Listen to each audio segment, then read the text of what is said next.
Okay, let's do this. See if we connected. We did connect. All right, we're on. So this morning I want to talk about confusion. I want to talk about confusion. People are confused. Now, confusion is not a bad place to start, right? So why are people confused, and why is that maybe a good sign? Well, they're seeing things in the weather that are confusing, and they're beginning to ask questions like, why is the weather behaving this way? Yes, that's a good question, and you should be asking questions like that, and you will be asking questions like that from now on. And we're still going to interpret our coming demise as being weird weather. Okay, that's about as far as people can get. They understand that there's weather, and seasons. They understand that there's seasons. There are 4 seasons. At least in the temperate north, there's 4 seasons. That is not a universal constant, by the way. There's 4 seasons in the temperate north, and there's weather, and the weather kind of follows with the seasons, vice versa, and that's about people's extent of what they know. And most of that is through experience, and some of it is something they learned. Maybe you learned from adults when you were a child, or you took a class and you understood weather, and anyway, and then you had your personal experiences, and so all of that is out the window now. Everything you thought you knew about the weather and the seasons, even as far as that goes, is out the window because global heating.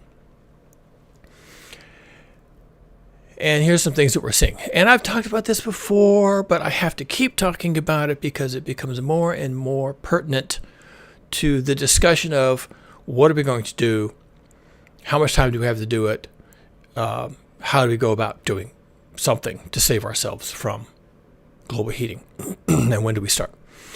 So we'll start with weather. And people are noticing, ooh, wow, strange weather. Not just strange like, it's winter and it's really cold. Or, wow, it's summer and it's really hot. It's like, it's winter and it's really hot. Or it's winter and it's really hot, but then tomorrow is really cold, and like record-breaking cold. And then the week after that, it's record hot again.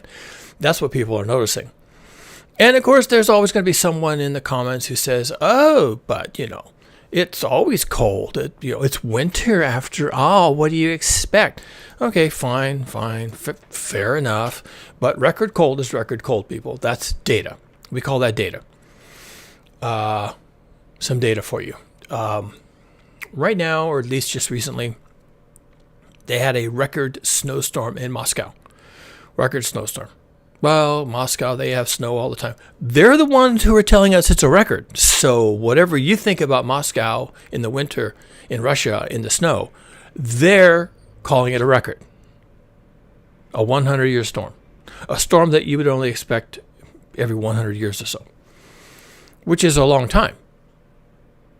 And now they're breaking records that were set, 100 years ago in Moscow in the winter. So that's a big deal for them.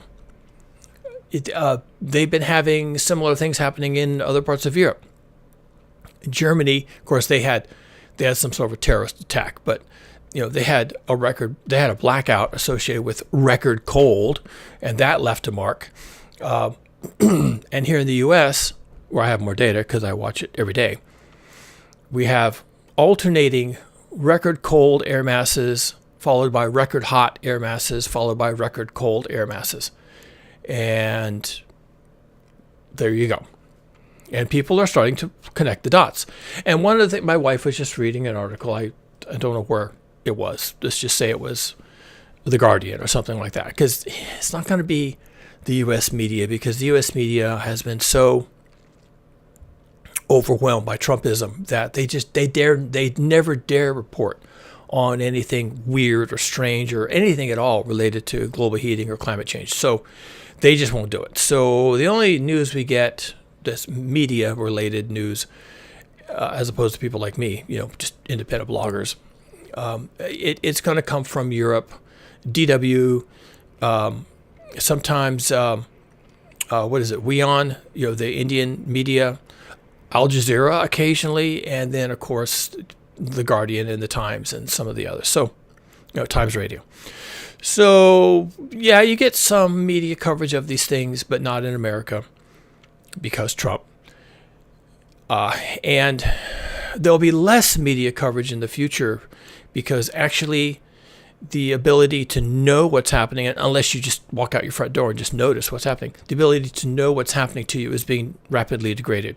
Here in the U.S., the Trump administration is basically shutting down any type of research into climate, severe weather monitoring and reporting, right? Being able to get the word out to people that there's something bad coming.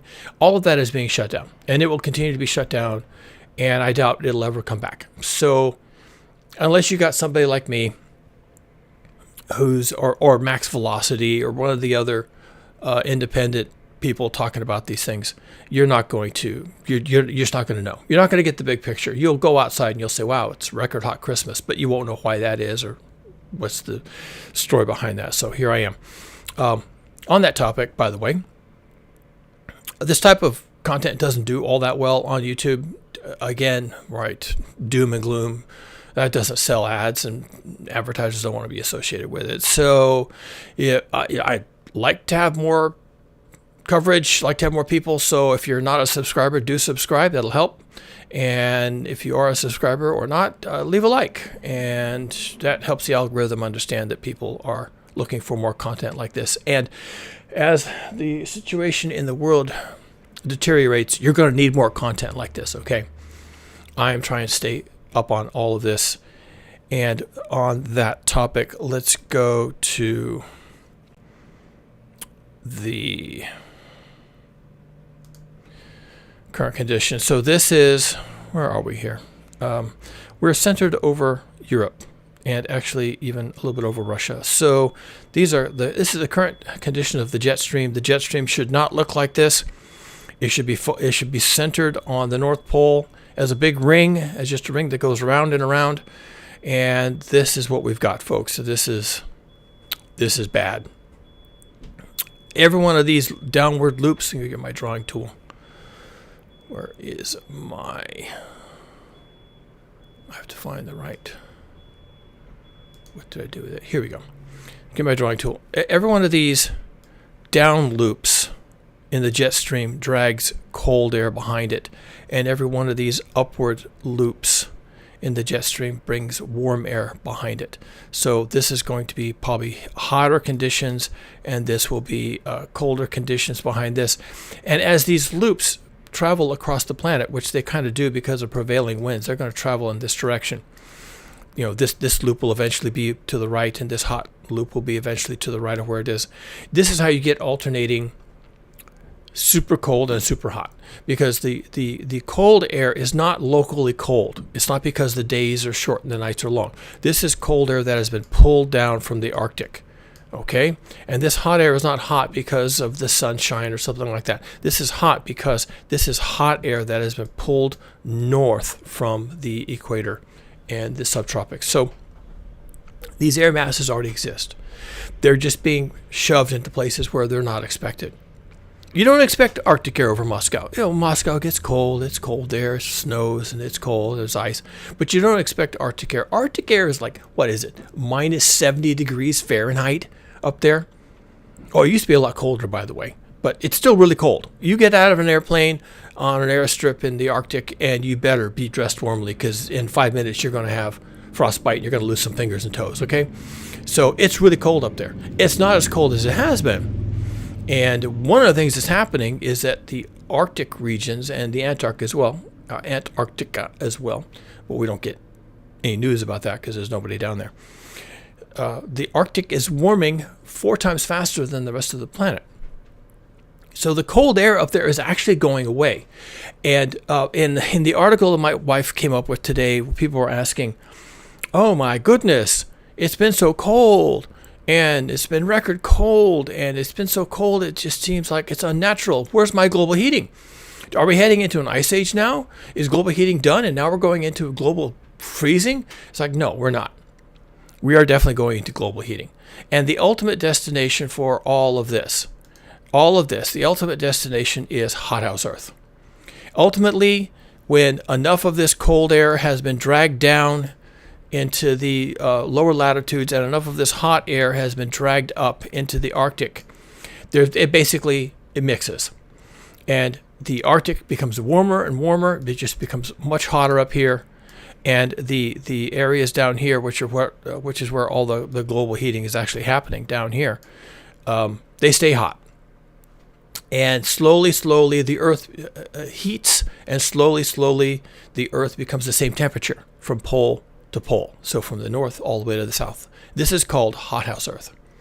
If you go into a hothouse, a greenhouse, whatever you want to call it, it's the same temperature from one end of the hothouse to the other.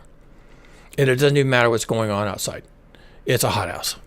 So that's what's going to happen to the Earth because of the greenhouse effect and how we are managing it with our fossil fuel emissions, carbon dioxide in particular. The greenhouse effect is being enhanced. The greenhouse effect traps heat, and as it continues to trap heat, it's going to warm the Arctic, and the Arctic air is going to when the jet stream becomes wavy like this due to heating in the Arctic. When the jet stream becomes wavy like this, it drags down the cold air into lower latitudes where it basically dissipates. And hot air is being injected into the north. You can't have cold air masses coming down from the north without hot air masses going into the north. It's an exchange, okay? But because nobody lives up there that we care about, we don't notice what's happening in the north. Now, Alaska, which is in the north, because it's a U.S. state in the north, we do learn something about Alaska when they're having a hard time. Saw pictures recently of, I think it was actually Juneau, which is not in the far north. It's a little further south than the state of Alaska. There's a spur of Alaska that comes down, and Juneau's down on the spur. The Canadians probably hate it, but they can't do anything about it. So Juneau was having snow and rain, and they were showing pictures in Juneau of the local public transit buses driving through wheel-deep water, so a foot, maybe a little more, from rain, while there is snow piled up on either side of the road. So this is really weird. And those people up there, they're looking at that and they're saying, what is going on here? Well, that's what's happening. It's supposed to be really cold up there. It's supposed to be snowing, not raining. But then one of these big ridges come in, and it brings a lot of moisture and a lot of heat, and they get rain. And then the week later, one of these things will come along and give them snow and ice. And then a week after that, one of these things will come along and give them hot air from the tropics and rain. They even had a typhoon in the fall. I can't remember what it was called. Typhoon. They had a typhoon. It was a named storm. That, typhoons come from the South Pacific, and it made its way all the way to Alaska. It did terrible things to those people up there. They weren't ready for a typhoon. They weren't ready for a tropical storm, and they got hit, and it was bad. It was really bad. So these events are terrible, and it confuses people, and I understand that people are getting confused, and they're looking at the weather, and that's all they have access to is the weather. The weather's doing this. The weather's being weird. Why is the weather so weird? Is it global heating? Is it global cooling? Are we going into a new ice age? Are we going into a hothouse Earth? Which is it? It's all hothouse Earth. It's all the breakdown of the Earth dynamic system, which for a long time had cold air in the north, okay? Cold air in the north. And down here in the tropics had a band of hot air that stayed around the equator. And the equatorial regions were heated by the sun, which, it's always the same season down there. They don't have winter and summer in the equator. They just have maybe a wet season and a dry season, and that's about it. But here in the north, you can have some really long nights and some really cold nights. And so there was always cold at the North Pole. It was always this big thing of cold that also created a massive wind field called the polar vortex. And so long as there was this gradient between lots of heat at the equator and lots of cold at the top of the planet, there were strong winds. It's gradients like that causes the winds. And so we had really strong winds for a long time, and that spun up the polar vortex. And when that thing was spinning, it trapped the cold air at the north, and that's a service. It trapped it up to the north, so we could have these temperate regions down here where we could have civilization. Now, there's also civilizations at the equator, but Western civilization, the Greeks, the Romans, the Mesopotamians, right, the Egyptians, they got started in these temperate regions, halfway between cold and hot. The hot areas there's a lot of desert there, so there's not a lot happening there. But there was a lot happening a little north of that, especially as the ice retreated. So, but as this polar region warms, because of global heating, the gradient, the amount of cold is now much smaller. And as the global heating proceeds down here, there's a lot of heat down here. And so there's less cold at the top, there's more heat at the bottom, and the temperature difference starts to decrease. And ultimately, when there's not quite so much cold at the top, and there's a lot of heat at the bottom, the heat wins. And so you start getting this jet stream, all these wavy parts of the jet stream, as the winds begin to decrease because the intensity of the difference has been decreased. The winds begin to decrease, the jet stream starts to slow down, and the cold air escapes. It just escapes. It can't be contained anymore. The fence up here that used to contain the cold air at the top of the planet, if you want to call the north the top, that has disappeared. And now the cold air is escaping. And when the cold air escapes and it comes south, the warm air from the equator goes north and replaces it. And that's why you're having rain in Alaska. It's not cold enough to freeze. Not consistently. Yes, some days it will freeze. But then you get rain. And that's, what's that about? Where'd that come from? That's not supposed to be on the menu. But now it is because of global heating. The ultimate destination of all of this is hothouse Earth, where it's the same temperature from the pole to the equator to the other pole. So it's still hot at the equator because that's what it is. It's hot at the pole because that's what it has to become. And it's hot down here in the south of the planet because that's what it has to become. Okay? Hot house Earth. The same temperature from one end to the other.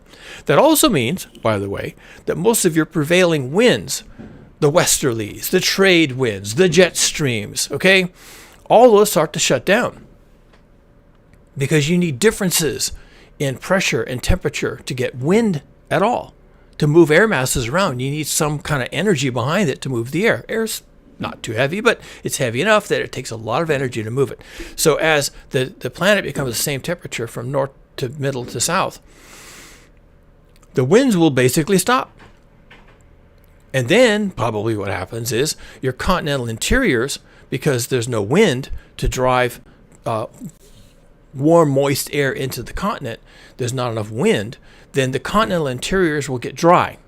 They'll become deserts. And the only place where you'll have rainfall of any significance, and there might be a lot, by the way, because now it's hothouse Earth, will be probably the coastal. So the great continents, including North America, so that's Canada and Alaska, Canada and the U.S. combined. Okay, that's North America.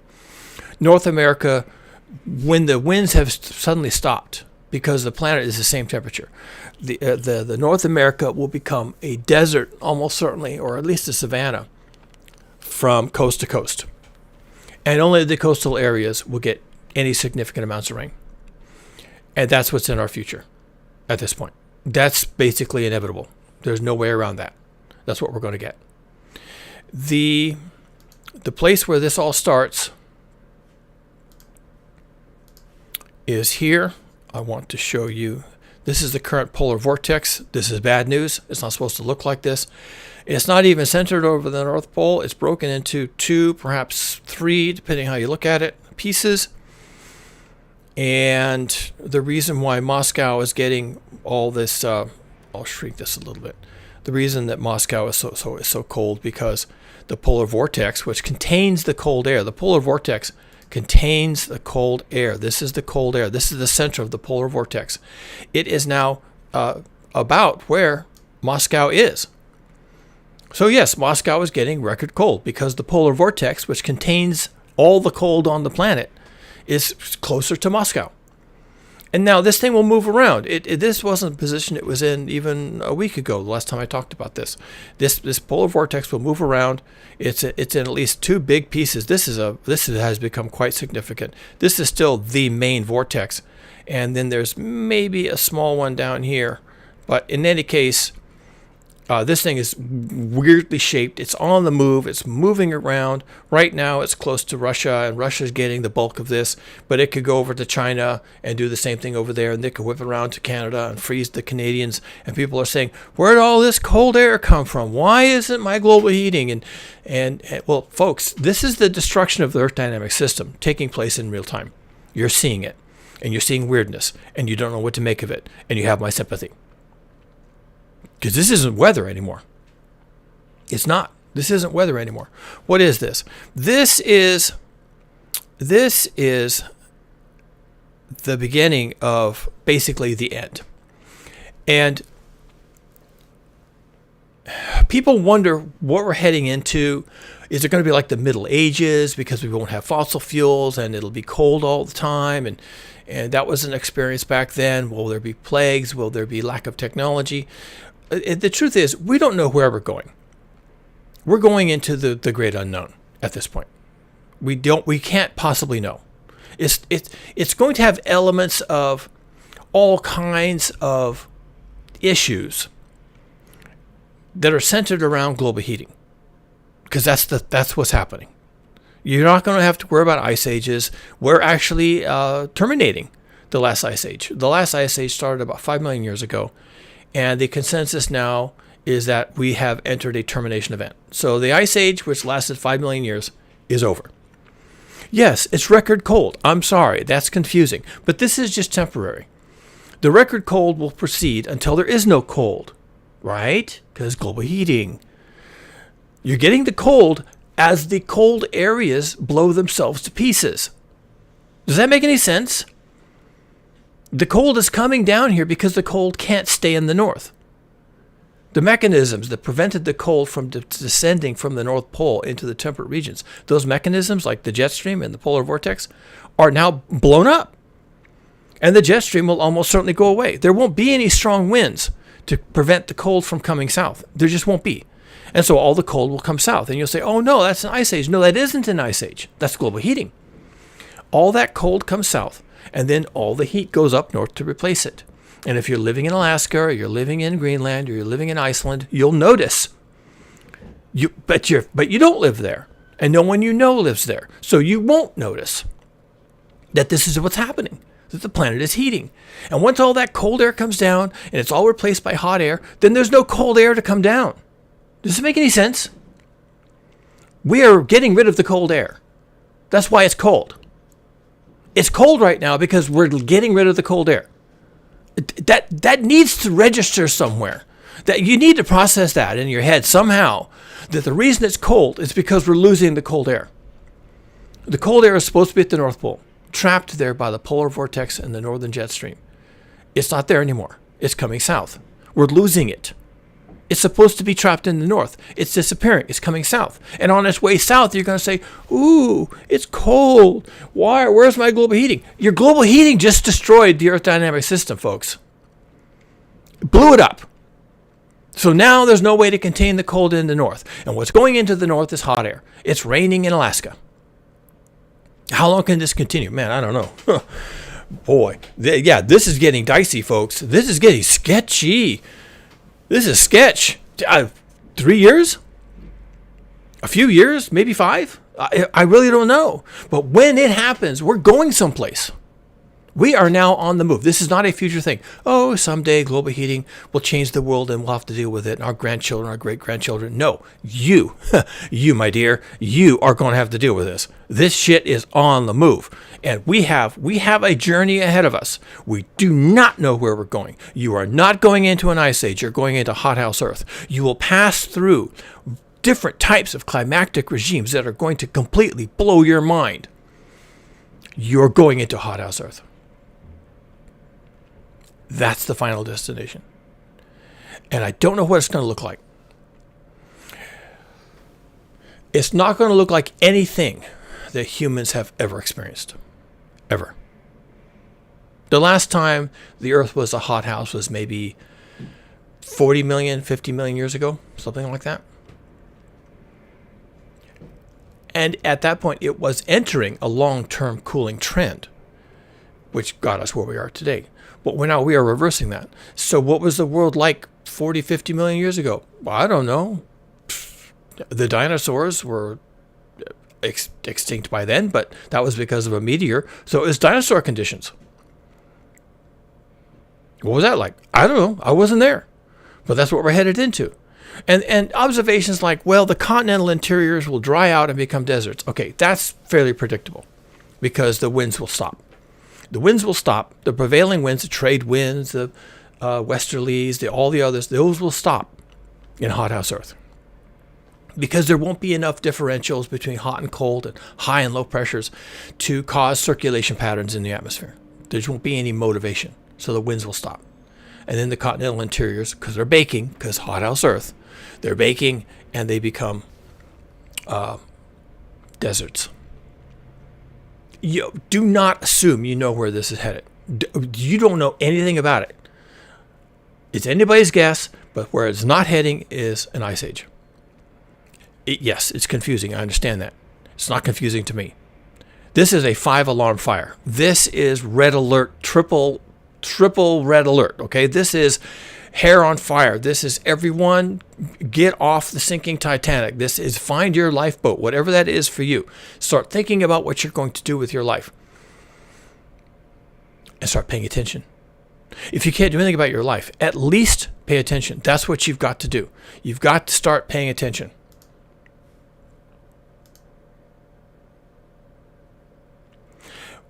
We don't know where we're going. We don't know how to get there.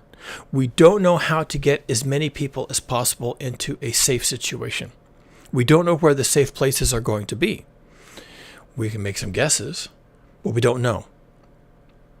In an environment where everything is really much hotter and rainfall patterns, which are determined by winds, prevailing winds, and ocean temperatures, when we don't even know where those two things are going to go, then rainfall patterns and where the arable land is and where the rain is going to fall, where the rainforests are going to be, where the rivers are going to flow, we don't know. We just can't know.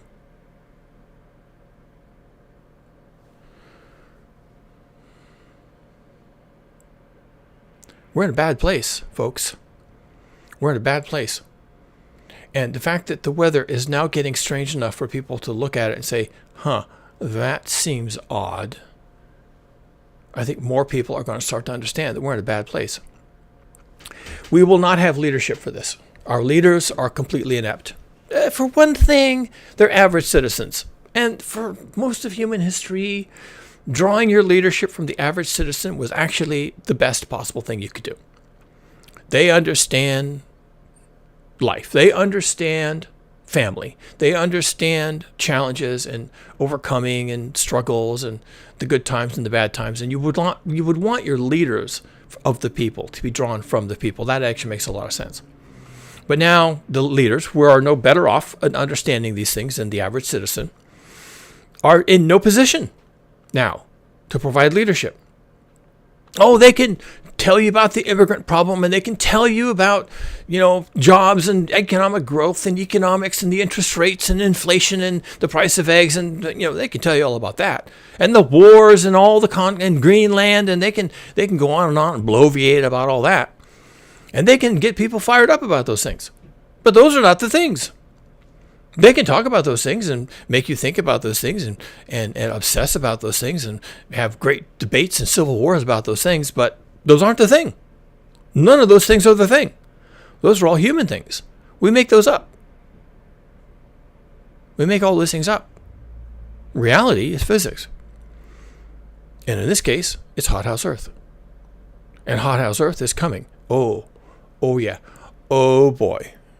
Is it ever coming? And the breakdown of the Earth dynamic system, which we are now seeing in real time, a 100-year snowstorm in Moscow and hottest Christmas on record in the U.S. Okay, yes, that's a breakdown of the system. Doesn't make any sense. Sorry. you have my sympathies. But that's what it is. It's a breakdown of the Earth system. We are going into hothouse Earth. And our leaders are not going to help us with that because they don't understand it. And they don't want to understand it. And the people who they're leading don't want to understand it. They just don't want to hear about it. Whether it's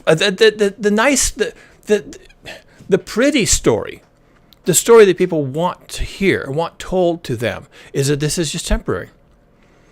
Or you think it's cold now? Don't worry, it'll get warm. Or you think it's warm now? Don't worry, it'll get cold again. That's what they want to hear. Because they think there's the seasons and there's the weather, and sometimes it's hot and sometimes it's cold, and no, just wait. That's what Donald Trump says. Just wait, it'll be hot again. And that's what people want to hear. They want to hear a fairy tale. That we're not in trouble. That this isn't the Earth dynamic system falling apart. That we didn't screw the pooch with our fossil fuel consumption. That we did not force the Earth into energy imbalance. That we did not do these things. That none of these things happened. That all of this is science. It's all complicated. It's all a conspiracy. And it's all, fear-mongering and all the other things, right? That's what the populists will tell you. It's all fear-mongering.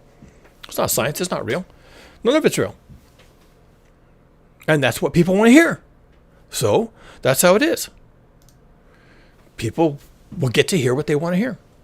There will be somebody who's running for office who will run on the platform that none of this is happening. There will always be somebody who's willing to tell you that none of this is happening. And people will believe it. But physics doesn't care, right? Does physics care about what Donald Trump thinks is a hoax and what is real? Of course not. Does gravity care? If you jump out of an airplane without a parachute because Donald Trump told you that gravity is a hoax, and you jump out of an airplane without a parachute, does gravity just stop working for you because you got confused? No, it doesn't. Because it's real. Excuse me. And that's the situation we're in right now. No, we're not going back to an ice age. We're not going back to anything. We're going forward. We're going into the great unknown. One thing that's possible in the great unknown, in all the patterns of unknown things that could happen to us in the future, depending on what road we take or what happens to us and what we end up doing, one of the things that could happen to us is we go extinct. We just can't feed ourselves. We can't organize ourselves. We can't save ourselves from the heat. We can't save ourselves from the cold. We can't save ourselves from the floods and the rains and the deserts. We just can't figure it out. No, I don't think we go extinct. I don't even think that's an option. That would be like, oh, well, then we don't have any problems. Oh, yeah, you're going to have problems because you're not going extinct. You are totally going to have problems. And you're going to have problems all the way down. Because there's going to be refugee crises. There's going to be civil wars. There's probably going to be a nuclear war over this shit. Do you think that Russia is going to go down without a fight? Or China? Or even North Korea is going to go down without a fight? When all this stuff starts to come home to roost? When it turns out that North Korea is not a viable country anymore? Or large parts of China? Or certain parts of Russia? Or even parts of the U.S.? The central U.S., for example, might become completely uninhabitable? Uninhabitable for human purposes? I mean, yeah, maybe if you're a reptile, you can survive in the middle of the United States, but humans? Maybe not.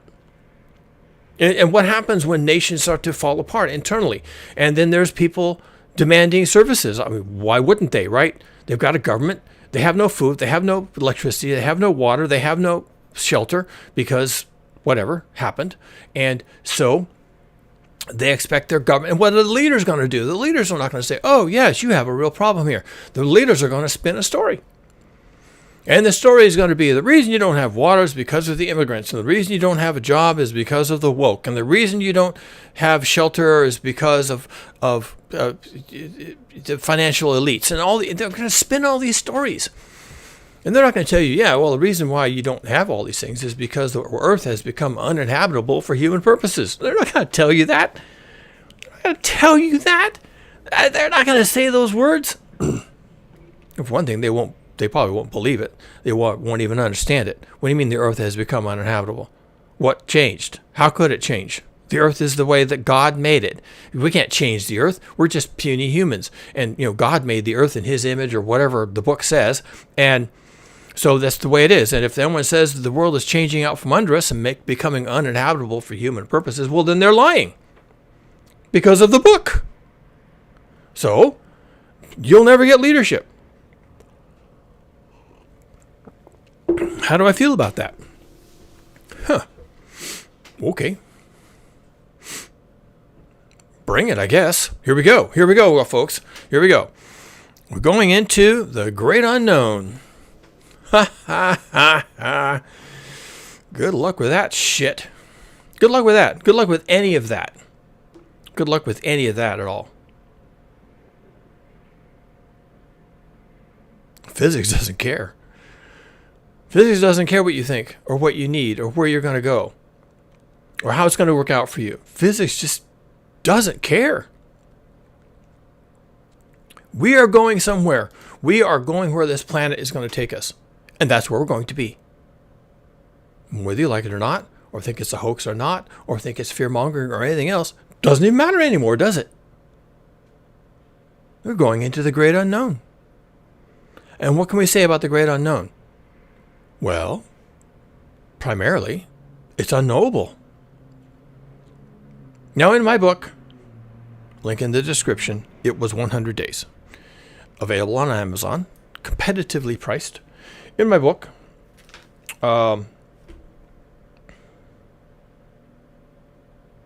talk about what it's like as the earth changes out from under us. And actually, by the time the book takes place, the earth has already undergone enough changes that it has already become uninhabitable in many places through a combination, and it's always a combination of intense heat, intense rainfall, is one usually following the other, intense fires as the system becomes uninhabitable for other forms of life besides us, like forests. Forests forms in a certain area, expecting certain conditions, a certain amount of rainfall, not too much, not too little, only certain times of the year. And then if that doesn't happen correctly, then that forest is no longer in a place where it can survive. But forests, unlike humans, of course humans also have this problem, forests can't just pull up their roots and just move. Humans can't do that either, by the way. That's something of a myth. But forests absolutely cannot do that. So if they find themselves in an area that's uninhabitable for their purposes, all they can do is die. And then when they die, then they burn. So you have these cataclysmic fires that burn everything. And the fire isn't content to just stay in the forest once it's big enough. And if it has any kind of driving winds behind it, the fire will easily enter metropolitan areas and burn entire cities or towns to the ground. We saw that in Canada. We're seeing that right now in Australia. They're having a massive heat wave. I think it's kind of winding up right now as I record this. But they had a massive heat wave for a couple of weeks. And then the place caught fire, as you do. And then they had a catastrophe. Wind-blown flames, which is going to be the case for a long time. Wind-blown flames burning through everything. And if there happens to be a town in the way, it burns through the town. And you think, well, they would just put the fire out on the edge of town. No, you can't fight these fires. Well, you can always fight a fire. No, you can't. And you're going to learn that. Of course, you're going to learn it the hard way. When the fire comes down off the mountain and goes into the town and starts burning the houses, because what are the houses made out of? Wood. Right? So it comes out of the forest into the forest houses, and it burns those down. It burns right through. It burns the whole thing, kills everybody, unless they happen to be able to get on the ground for some reason. Maybe they got a basement or something. Burns right through the town and catches all the people on the freeways trying to escape. The freeways are full of cars. The cars are choked. They can't go anywhere. They've run out of gas. Road rage.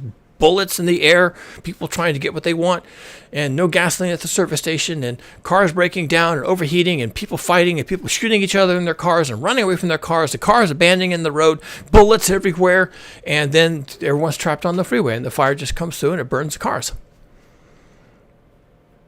What do you expect? This is the kind of future we're going into. mass fatality events due to fire. Or 2 weeks later, mass fatality events due to cold. And a few weeks after that, mass fatality events due to just intolerable heat. And then a few weeks after that, mass fatality events due to torrential rains. And a few weeks after that, mass fatality events due to record snow. And if it's confusing, it's because we're on a journey. The Earth dynamic system is breaking down. And all the things you thought, and I thought, were sacred and eternal about the weather and the seasons is out the window. Because the stability of the Earth system that made all that predictable to a degree that we were comfortable with the variations is now it's gone. That system is gone. That Earth system is gone.